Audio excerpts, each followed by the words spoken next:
안녕하세요, 살빼남입니다. 자, 요새 간헐적 단식, 줄여서 간단 하시는 분들 많으시죠? 자, 그런데 간헐적 단식도 결국에 굶는 것 같은데 근데 분명히 살빼남이 굶는 건 하지 말라고 했었는데, 그렇다면 그냥 굶는 것과 이 간단에 차이가 있을까?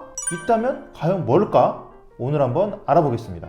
자, 일단은 살이 빠지는 원리가 완전히 다릅니다. 자, 일단은 간단은 원리가 어떻게 되는지 먼저 좀 말씀드릴게요. 자, 미국 솔크 연구소의 에스판다 교수님의 연구예요. 자, 생쥐에게 밥을 주는데 먹이 총량은 똑같이 하고, 그러니까 먹이 먹는 양은 똑같이 한 상태에서 먹이 주는 시간만 세 가지 그룹으로 나눠서 다르게 해봤습니다. 자, 그래서 하루 중에 각각 9시간, 12시간, 15시간 이렇게 나눠서 줘봤어요. 자, 이제 그래서 한 그룹은 9시간만 밥을 먹게 하고, 한 그룹은 12시간, 한 그룹은 15시간 동안만 밥을 먹을 수 있게 한 거죠. 자, 그랬는데 15시간 먹은 쥐는 살이 엄청 쪘고요.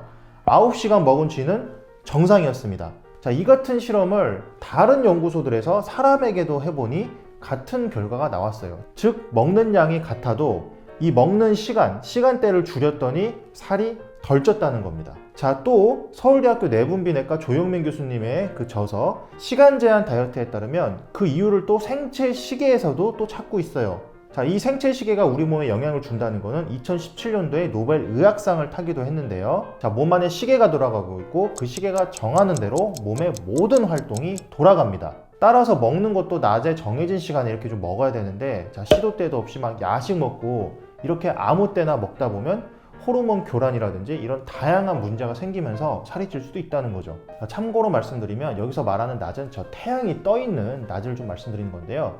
자, 우리 생체 시계가 세팅이 될 때 태양을 보고 세팅이 돼서 그렇습니다. 그래서 이렇게 야간 근무나 교대 근무를 하시는 분들은 조금 불리한 면이 있을 수 있는데, 물론 그러신 경우에도 이렇게 주야간 바꿔 사시는 경우에도 이렇게 커튼이나 빛을 좀 조절해 가지고 생활하시면 조금 괜찮아지긴 해요. 또 제이슨 펑 교수에 따르면 인슐린이 지방합성을 활성화시키는 주범인데요. 이 인슐린이 뭔가를 먹으면 나오게 되고, 그러면 살이 찌게 됩니다. 자, 그런데 안 먹을 순 없잖아요. 안 먹고 살 순 없으니까 먹을 때만 딱 먹고 나머지 시간은 먹지 말자는 거죠. 자, 그렇게 하면은 인슐린 저항성이 내려가서 살이 좀 덜 찌는 몸이 된다는 겁니다. 자, 이게 바로 간헐적 단식의 원리예요. 자, 먹는 칼로리량만, 그냥 먹는 양만 줄이는 게 아니라, 자, 생체 시계와 인슐린 저항성에 근거해서 먹는 시간을 조절함으로써 살을 빼는 게 간헐적 단식입니다. 반대로 굶는 것은 원리가 아주 단순합니다.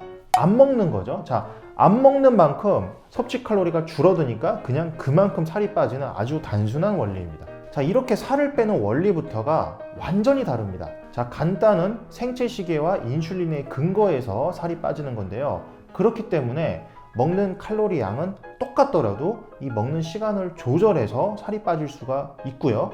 자, 반대로 굶는 거는 그냥 굶는 만큼, 그렇게 해서 칼로리 섭취량이 줄어든 만큼만 딱 살이 빠집니다. 완전히 다른 거죠.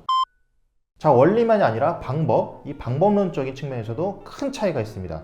자, 일단 간단의 방법론부터 좀 알아볼게요. 자, 첫 번째는 규칙성입니다. 간단 같은 경우에 예를 들어서 16대 8, 16시간 동안 안 먹고 8시간 동안만 딱 먹는 그런 걸 했을 때는 보통은 아침 9시부터 오후 5시까지 딱 정해놓고 이렇게 하지, 어떤 날은 오후 10시부터 시작, 어떤 날은 11시에 시작, 이렇게 하지 않죠. 딱 아침 9시부터 이렇게 5시까지 이런 식으로 딱 정해놓고 이렇게 하기 때문에 규칙적으로 딱딱딱 자기가 시간을 맞춰서 하게 됩니다.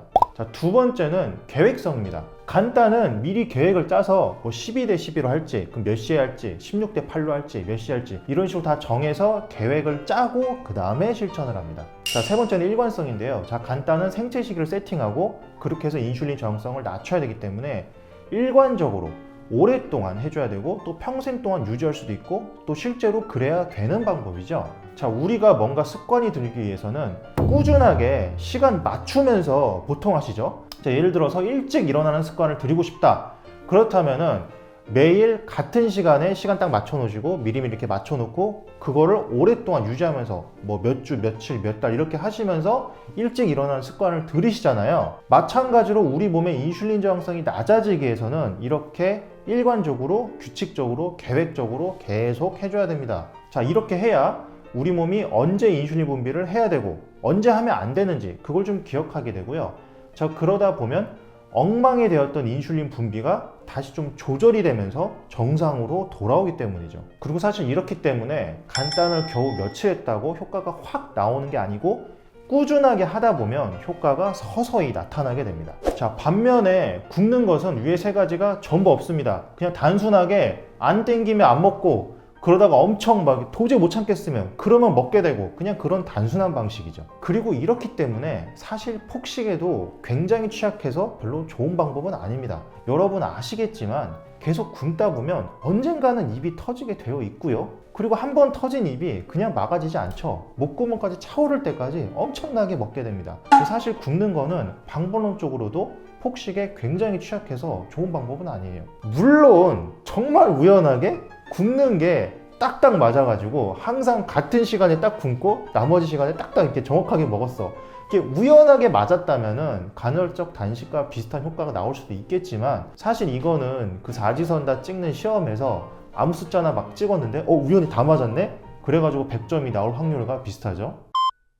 자, 마지막으로 원리하고 방법만 다른 게 아니라 당연히 그로 인한 결과가 다르겠죠. 그래서 간단과 굶는 거는 이 결과가 완전히 다릅니다. 1번 건강 측면. 자, 일단 굶는 것은 대중 없이 불규칙적으로 하기 때문에 건강에 굉장히 좋지가 않아요. 자, 여기서 퀴즈 하나 드릴게요. 자, 우리가 밥을 먹으면 소화기가 움직일까요? 아니면 밥을 먹기 전에 소화기가 움직이고 있을 거예요. 자, 답은 밥을 먹기 전에 소화기가 미리 움직입니다. 자, 이건 앞서 말씀드린 생체시기 때문에 그런데요. 자, 예를 들어드리자면 알람시계 안 맞춰놔도 딱딱 제 시간에 항상 일어나는 거, 아니면 뭐 밥 때 되면 배고픈 거, 이런 거 전부 생체시기 때문에 그렇습니다. 자, 우리 몸 안에 시계가 이렇게 돌아가고 있고 소화기도 예외가 아닌데요. 자, 밥 때가 되면은 이 시계가 딱 되면은 소화기들이 알아서 먼저 한번 움직여 볼까? 이러면서 먼저 움직이게 됩니다. 자, 우리 생각에는 밥을 먹으면 신호를 받아서 그제서야 소화기가 움직이는 게 아닐까 싶은데 그게 아니라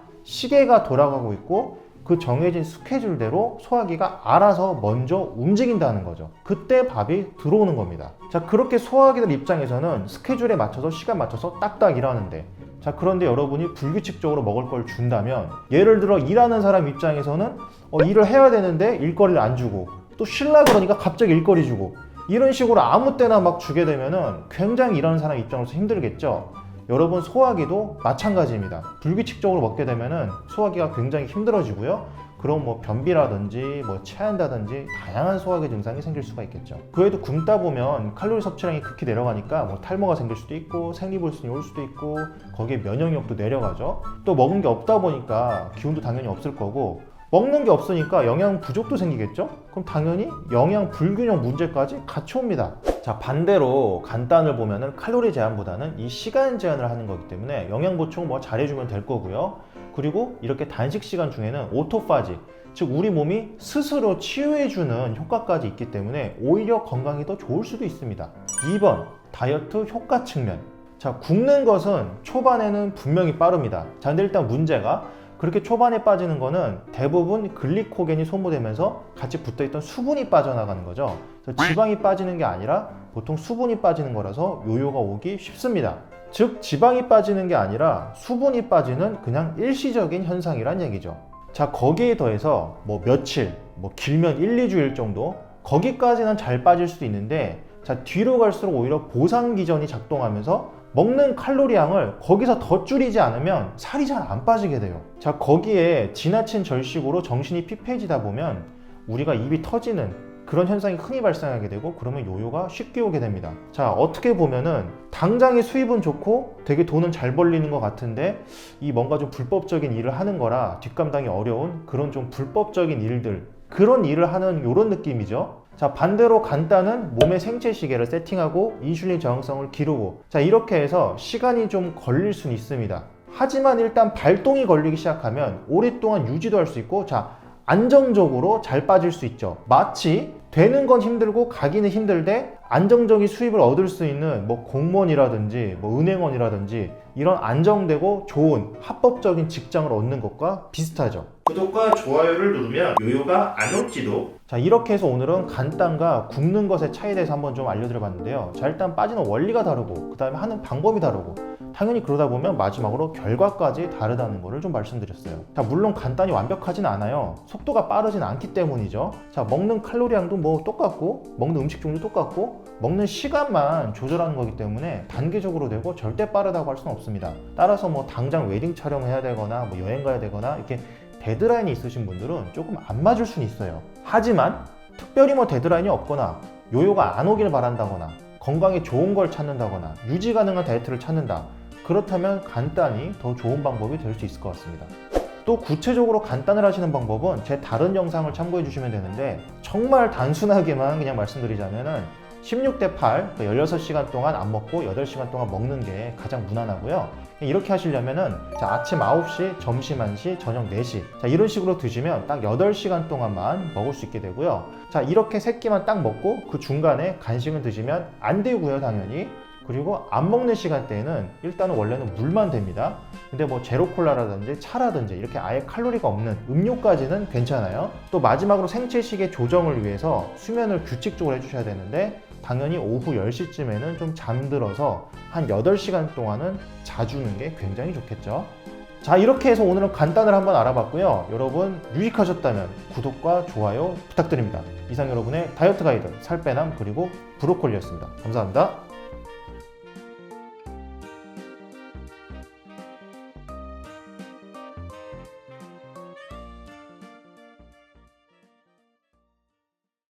뭐? 살빼남 멤버십이 있다고? 이렇게 귀여운 브로콜리 배지를 내 아이디 옆에 살빼남 얼굴 이모티콘도 있다고?